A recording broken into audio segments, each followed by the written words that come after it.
So thank you. Ladies and gentlemen, over the past few years, we've watched the illicit tobacco market evolve from what many viewed as a tax and compliance issue into something far more serious. There are organised crime syndicates fighting over territory. We're seeing firebombings, we're seeing extortion attempts, as we've heard today. We've seen legitimate retailers caught right in the middle. Law enforcement agencies, governments and industry are now dealing with the consequences of a problem that was allowed to become deeply entrenched. And the question we're asking today is whether there are lessons that we can learn so that history does not repeat itself. There are questions to be asked, like, are we beginning to see some of the same warning signs emerge in the liquor sector? What should retailers be watching for? What role do suppliers, distributors, regulators and enforcement agencies play? And perhaps most importantly, what actions can we take now to prevent a similar situation from developing? And to help answer these questions, we're fortunate to be joined by an outstanding panel. I'd firstly like to introduce Detective Inspector Chris Murray, APM. Detective Inspector Chris Murray has served with Victoria Police for 40 years across criminal investigation units and specialist crime squads, including licensing, gaming and arson and explosives, organised crime, homicide and counter-terrorism operations. Chris currently leads Victoria Police's Arson and Explosives Squad and has overseen many of the investigations associated with Victoria's tobacco wars and recent licensed venue arsons. In a few moments I'll ask Chris to join us up here for our panel. I'm also pleased to welcome back Rohan Pike, illicit trade expert and former law enforcement officer, and Janet from Longwarry, friendly grocer. To assist us today, our panel host is Tony Ingpen. Tony Ingpen is the owner of Mount Evelyn IGA and is a valued member of MGA's Liquor Retailers Australia Advisory Committee. Ladies and gentlemen, please welcome Tony Ingpen and the panel to the front.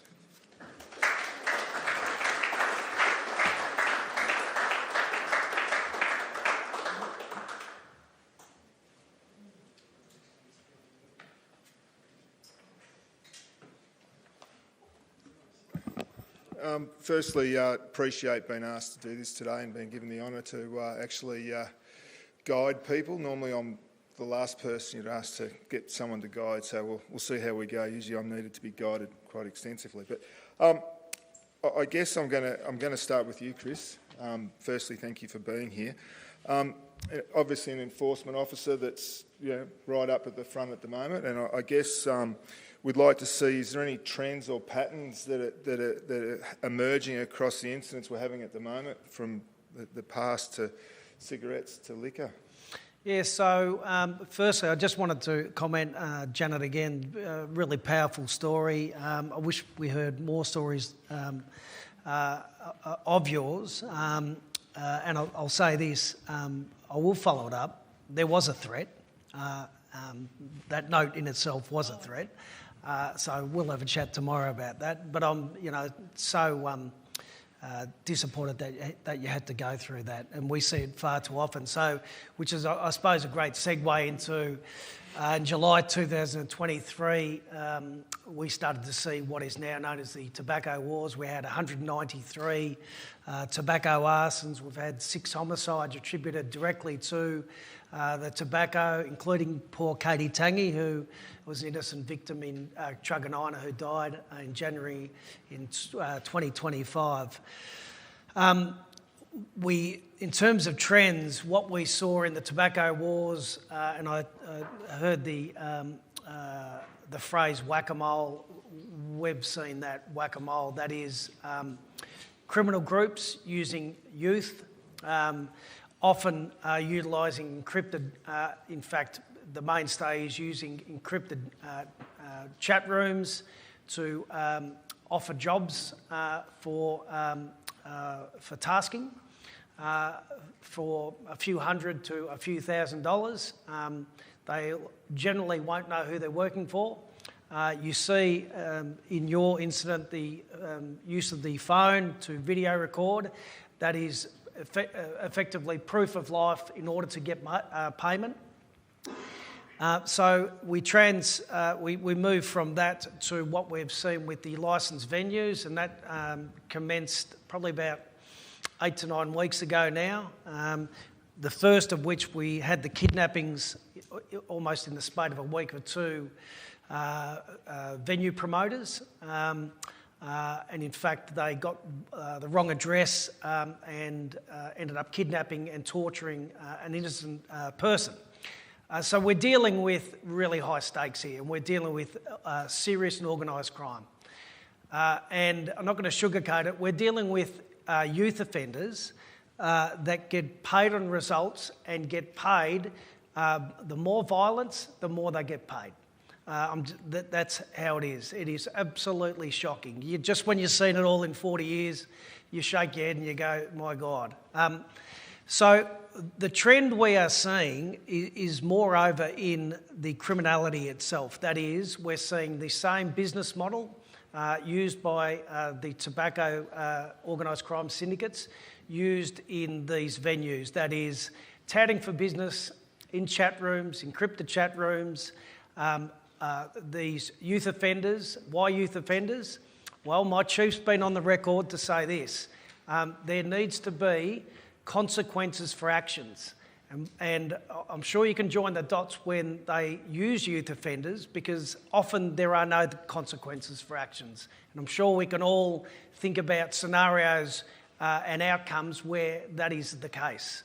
And my chief has been very, very strong with that.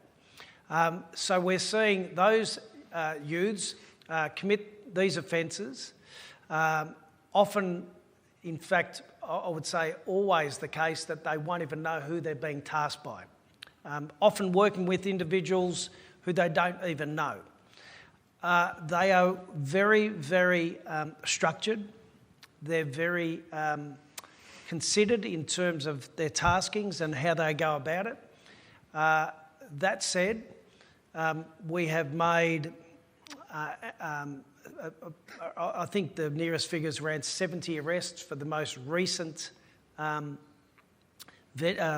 venues and some other associated businesses. We've made over 500 arrests for the tobacco arsons, but I've got to be honest with you, I'm not sure that it's made a difference, which is sad. So it's not through lack of trying. We're certainly out there. For those that have been in the CBD, the CBD and venues at risk have been absolutely saturated by Victoria Police in an attempt to dissuade those that would commit these offences from doing so. Again, just when I thought I'd seen everything in 40 years, we're seeing youth offenders sit off addresses, wait for police to leave and still go back. One night, the next night, they want to get paid. It's remarkable. That said, we're not going to give up. We'll keep turning up. We'll keep putting our hand up to arrest these individuals. But to go back to answer to your question, I reckon we're just seeing almost a rinse and repeat of the tobacco wars business model now being transposed into licensed venues and some of the ancillary businesses. Thanks, Craig. I guess I did a bit of a head count while I was up here, and I look around and I see about 200 retailers representing about 200 stores out there at the moment. Have you got any suggestions on what we should be doing, or what we do if someone approaches us, or what we can do to make sure someone doesn't approach us? Yeah, so the message I've given certainly to the licensed venues is target hardened. I suppose exactly what you did. But I know that, it's easy for me to say that. I know that comes at a cost. So, for me to say target hardened. But the one thing I can't say is we're going to park a police car out the front of your premises 24/7. I'm not going to make a promise we can't keep. But we will certainly do our best to be vigilant with visible patrols, covert patrols. But again, I can't look you in the eye and say that is going to solve the problem. I just can't. But target hardening, making life difficult for those to cause damage to your business is probably the first step. The one thing I would implore you not to do is, if you are extorted, is pay a ransom. And again, it's a trite comment to say once you're in bed with them, that's easy for me to say because you've got a business to run. But once you are in bed, it's very, very difficult to get out. And we know that from experience. Once they've got you in that headlock, they've locked you in, it is very, very difficult to get out. We suspect, in terms of the licensed venues, some venues are paying. And I would understand that they are. I mean, they've got a business to run. But we would implore them not to do that. So in response to what to do is contact police is the first step you would make. We will go through a process. I'm not going to say we get it right all the time. In fact, Janet, when I look at the note and for you to be told there is no threat, I've got to be honest, I find that staggering. And I'll personally follow that up. We've got the Eclipse Task Force that have significant resources. We will get results. It is a question of when. Organised crime is not something where an investigation where you can solve overnight. It takes time. They are very well versed in police methodologies. They're a tough group to investigate, but that said, we do have successes and we will pursue them until we get the arrests. And I'll suppose leave that by saying watch this space. I'll give you a rest in a minute, Craig, but just... Chris. Yes, Chris? The wrong name up. Sorry. I thought it was Chris. I called you Chris when you come up. It's probably because I'm not. It's probably because I'm not smiling in that. See why you don't get me to organise anything. That's your brother. I'm going to thank all the retailers in the room, but you're the believers. You're the people that are aware. And you think about if there's 200 stores represented here, there's probably 8 to 1,000 stores that aren't here. How much awareness do you think amongst those stores is that, like what happened to Janet's, actually a possibility? Well, I think, if anyone watches the news, it's just in your face. That's the first thing I'd say is, and what we're seeing, I should say this, which I think it probably will come as a surprise, and I don't think this current series of arsons is about illegal tobacco per se. That is probably our settled view. It was certainly an early theory. Licensed venues, yes, but the illegal alcohol trade, in terms of the arsons, I suspect not. This is all about fear, intimidation, extortion and payment. The arson is the end game for an arson is a payment and a monetary gain. That's what they want. They're not going to commit arson just to scare you and not make money. What I would say to your members is certainly target harden. We don't know where this is going to go in terms of, yes, we've seen licensed venues, but we have seen brothels, we have seen massage parlours, we have seen a couple of dealerships, car dealerships. We have seen I think a Food Works. I will say the latter, we don't know whether that's underpinned, that is part of our current series in terms of licensed venues, because unfortunately there are a lot of copycats. And we have arrested copycats. In fact, your scenario, which I've seen for the first time, to me that sort of reeks of a copycat. People are there to make money. The best thing you can do is target harden. If there is an issue, then we'll have to deal with the business on a case by case. We'll certainly do our best to be there for you, to provide some sage advice, to ensure there are patrols. But again, I just got to look you in the eye and say I can't guarantee nothing will happen. I just cannot say that. Yeah. Thank you, Chris. Janet, Your presentation today made me so angry. So, congratulations. Look, as a retailer, this could happen to any of us, and I really mean that. So, I guess the question here I've got to ask is, have you noticed the changes in the last 5 years? And I think the changes have been pretty obvious. But let's talk about 5 years ago. How did you feel as a retailer? Yeah, it was a bit of a different environment. I feel we're getting maybe scoped out a little bit more now. We're getting some creepy phone calls, just simply. Do you sell cigarettes? And oh yes, and why do you click? They hang up the phone. You think, well, you're not certain anymore. And the shoplifters have become more brazen. I'm sure most people most retailers in this room will have had experiences where they don't bother to conceal their items. They just walk straight past you with whatever they've decided they need. Yeah, we never saw that 5 years ago. Certainly not in our town. Yeah, I've heard it described as just sort of general anarchy on the streets in some way, and we're easy targets because they know where we are. So, like your story, I heard about it on the news. I met you today outside and thought, who is this lovely lady coming up to me?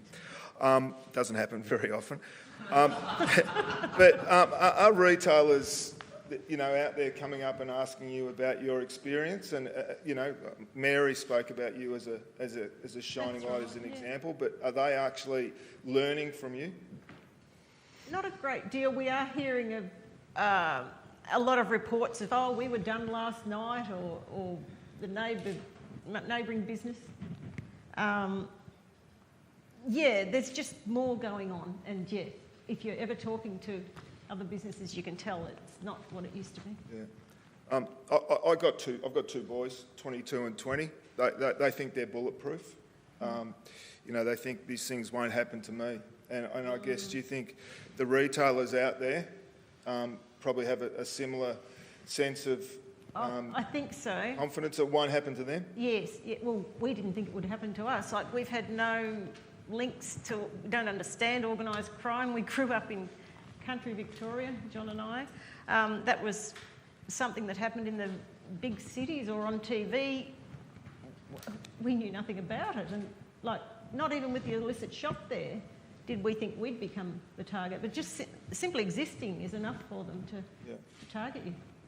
Thank you, Jen. I'm going to give you a bit of a rest. And Rohan, I guess you've been working across Australia and New Zealand, and what lessons should we be taking from the overseas experience for illicit liquor and what you've seen with cigarettes? Yeah, thanks, Tony. First, before I start, I also want to thank Janet for coming and telling her story. It's really important that that's out there, but very brave, thank you. Also want to give a shout out to Craig and his brother Chris over here. We know how many fire bombings there are. As he said, it's on the news every day.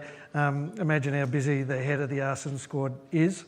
And I've known Chris for about 20 years, and we're really lucky that he's working for VicPol and looking after us. I just want to say that.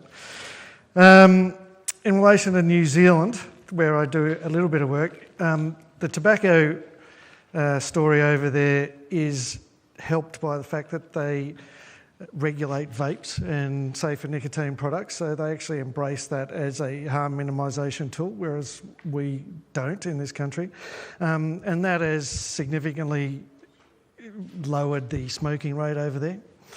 So when you lower the smoking rate and don't have as many smokers, you don't have as many illicit smokers. So that has helped them dampen the demand for it, although it is starting to creep in. So they're up to about 33% illicit in the tobacco market, but virtually none in the vape market, whereas ours is over 95%.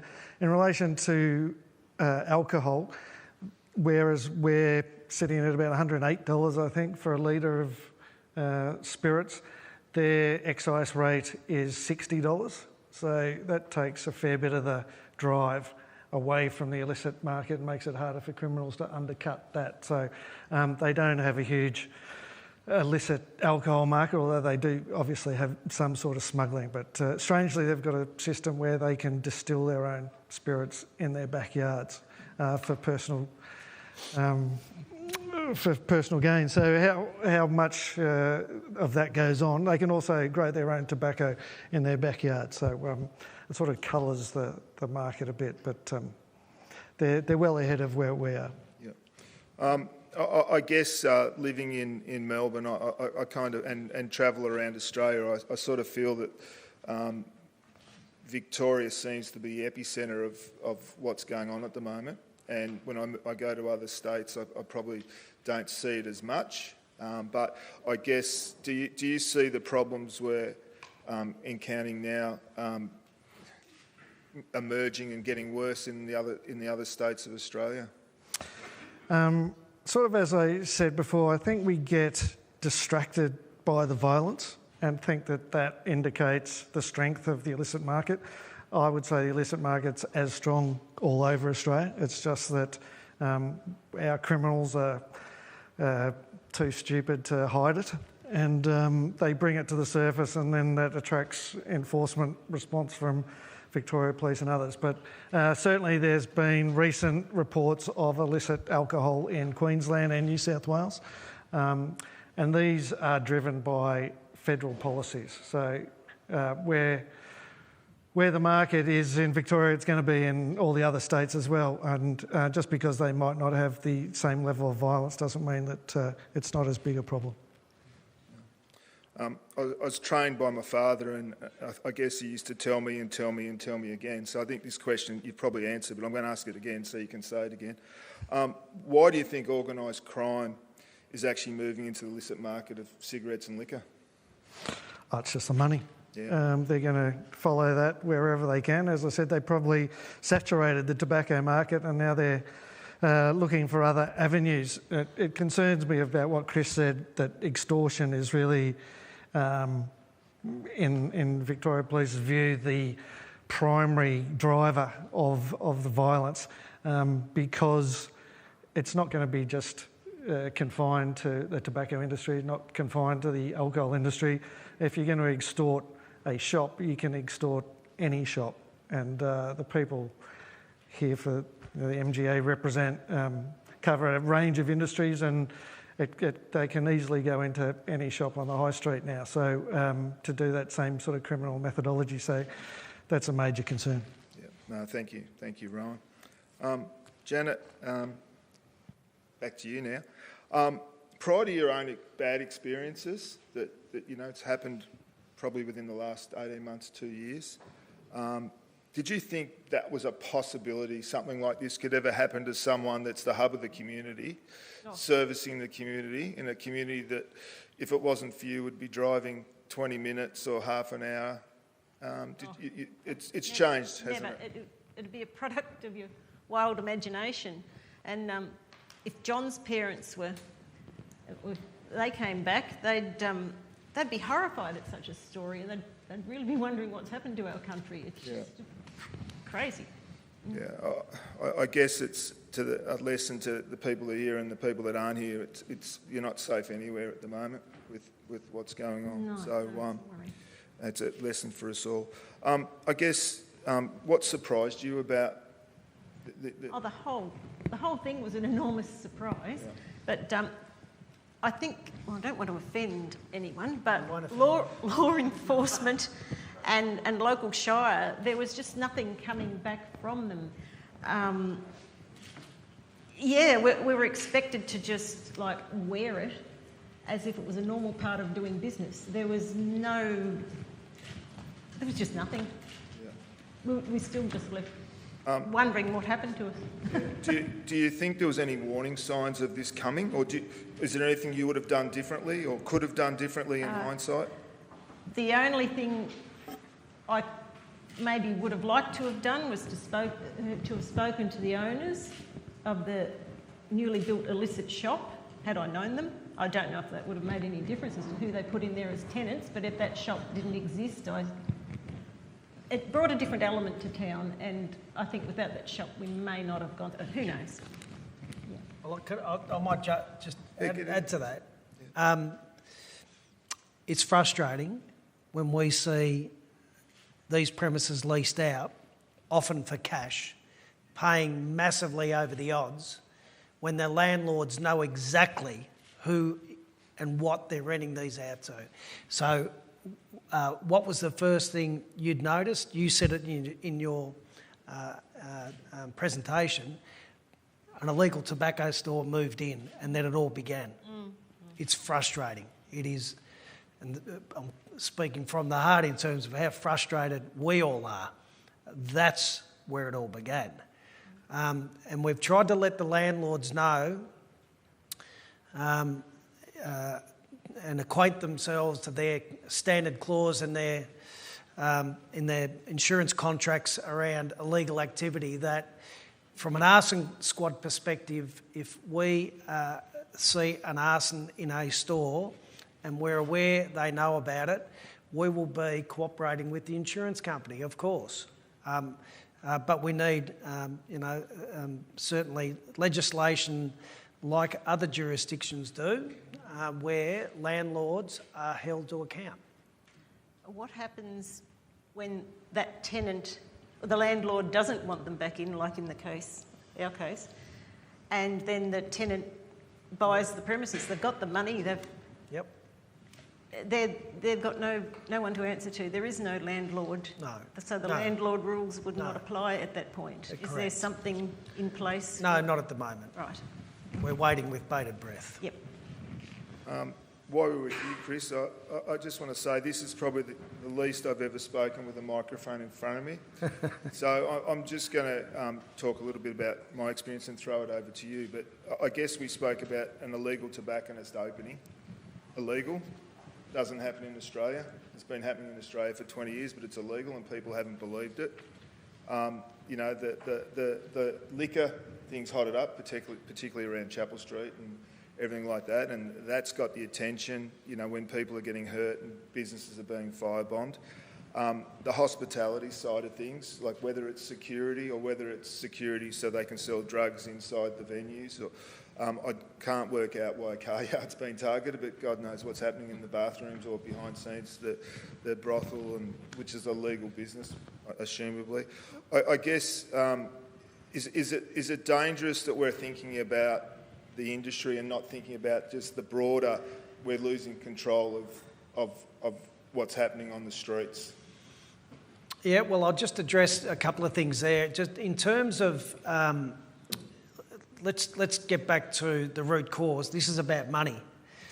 Whether the business is a licensed venue, whether it's a car dealership, the use of arson is to reinforce an extortion and payment at some point.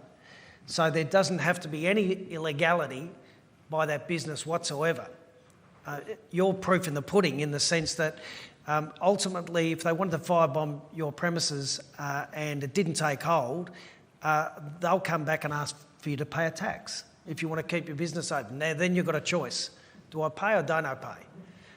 That's what we're seeing. So, in car yards, even licensed brothels and massage parlours, which are allowed to operate, they know if they use the tool of arson and then follow that up with a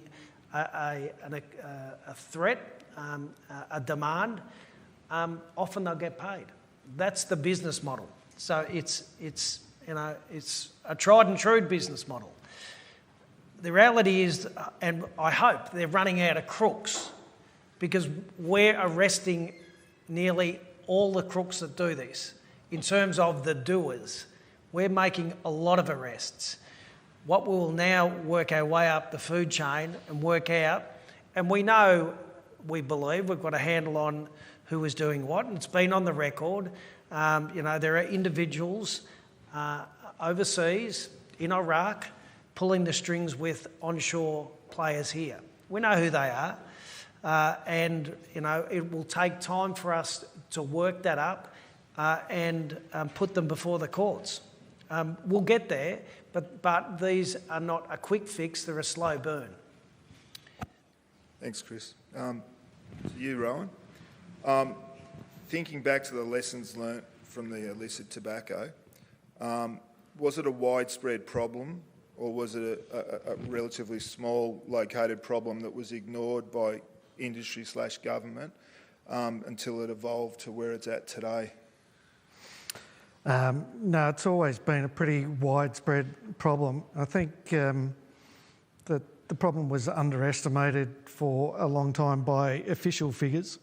So when industry-funded figures that KPMG put out, saying it was about 14% during the 2010s, the official Australian government figure said that there was only 3 or 4%. And if that was the case, then no one would be concerned that would be acceptable. Unfortunately, that wasn't the case, and therefore a proper response, a robust response, was never mounted at that time. And had it been, we could have suppressed, the growth of that industry at that time if we'd put some guardrails around it. And that's why we're here today talking about whether illicit alcohol's heading the same way with the same drivers, that the criminals can undercut the price, because it's been a national pastime through every budget that the smokers and the drinkers get whacked with an increase in the excise rate until it's sort of gone astray now. And the criminals, although they do make money through extortion, they're also going to make money out of the illicit alcohol coming in. And we just need to pay attention to that and get some guardrails in to prevent it spreading even further. I don't know if anyone in the room's seen the series Mad Men. It's about an American advertising agency that was working on behalf of cigarette companies in probably the 50s and 60s. And I can understand why government probably didn't listen to the tobacco companies early, because when you look at what happened early about cigarettes, you can understand that. But I guess, should we be really understanding and making sure that government does actually pay attention to the liquor industry and the big suppliers of liquor, because there should be a bit more credibility there? I'm not, as I said before, I'm not completely au fait with the whole liquor industry, but from my preliminary view of it, it seems to be a lot of different interested parties that are not necessarily on the same page or saying the same thing or working together. Certainly in the tobacco space, the anti-tobacco lobby are very coordinated. They're not making any sense, but they're very coordinated in the nonsense that they spout. And in relation to alcohol, I think that the hoteliers and the distillers and the brewers and all of these people need to understand that they need to put self-interest to one side and come together as a collective, I think. And last, I'll give you a bit of a break, but do you feel, with your experience, that it's sort of becoming a bit of a one-stop shop for illicit activity, with tobacco morphing into liquor and extortion, security, illicit drugs? Do you feel it potentially is it's just another department in their business? Yeah, I would think so. I mean, as Chris said, they've got a methodology now that works for them. They're making plenty of money. They've saturated tobacco shops. They can't really suck any more money out of smokers, so they're looking for the next thing to move on to, and they've got a business model that is working. And particularly in Victoria, there's not much stopping them, because in relation to tobacco licensing, we've just set up a sham organisation that the government is pretending to do something about the problem, but there's no chance that the inspector's going to go to Longwarry or any other place in the country regions. There's 20 shops in Chapel Street. None of them are scared that someone's going to come through the door anytime soon. But yeah, it's just really a joke organisation, and we're just not taking it seriously. Just hit me, so I'm going to take this off the record. It's not on the page, but I guess there's been some wins in Queensland with shutting shops, and there's been the legal trade bouncing back a bit. Is that volume potentially creating price wars down here with illicit tobacco stores? Because it seems that the price of illicit tobacco is getting cheaper and cheaper and cheaper. Is that the volume coming down or not being sold? Or what's your thoughts there? It's a bit hard to... I haven't heard that trend. No, I know that illicit tobacco had risen primarily because of Donald Trump and the Strait of Hormuz being shut off, so that the Manchesters that are produced out of Dubai couldn't get out of the Gulf. That was a problem for supply chains. But look, criminals are going to get around whatever obstacles are in their way.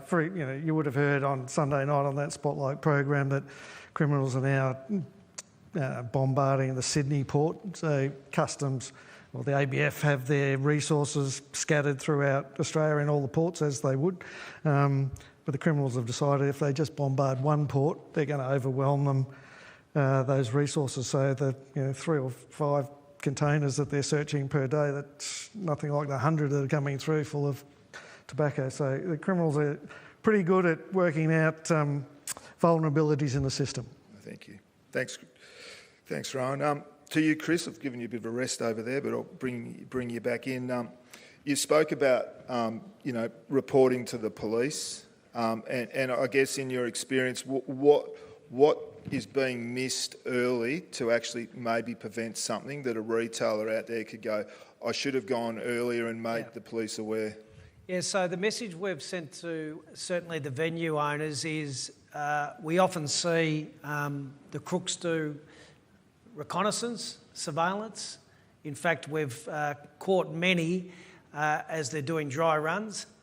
So, if you see someone that is taking a video of your premises and it seems quite odd, well, it probably is. Call it in. Again, I hope you get a response. Our resources are not finite, but we certainly, through, if you've got a business in the city, you're lucky because, we've got safe city cameras 24/7 and a state control room which is really on the ball. And, if someone is loitering, we've had many a success intersecting those individuals. We find a car which is stolen with clone plates and there's a couple of jerry cans in there. And that's all through the actions of the business owner being vigilant or their security being vigilant. So we've really had some good wins there. And so, if don't ever be afraid to call 000, and if you're concerned, especially in this current environment, you will get a response. I hope it's an appropriate response. But call 000, never call I don't know if you can call a police station now, that might have stopped that. But please call 000. If you are concerned, do something about it. It's on the record. Get a car out there, intercept them. We've had plenty of arrests just in this current 6 weeks of individuals who are doing the prep work, because that's what they do. They want to work out how best to attack the premises, be it on the night or the following, days. So, yeah. What did you think, Chris, of the call from some nightclub owners to bring in the army and park bushmasters on street corners in the city? I'm meat and 2 veg, mate, so, no, I don't think the army's the solution. Again, if we weren't making arrests, I'd say, all bets are off. But we are actually making arrests on those who are conducting the arson attacks. We are. We've just got to work our way up the food chain. And it's not an easy task. It's not like, NCIS or one of the shows, the crime movies where, all of a sudden we've got them in handcuffs. We've got to work through the intelligence, the evidence, get briefs together and put them before courts, and we've got to have the requisite standard of evidence to do that. It takes time. Organised crime know that. That said, we've got a task force which are very well adept at doing that through the tobacco wars. Again, I'm sure you heard me say watch this space. We'll watch this space. Well, time's come to an end up here, but I'd like to thank Chris, Janet, Rohan and Craig for their great insights. And I think, Martin, you're and potentially taking some questions or not. I'll get out of here. Thanks very much. Well done.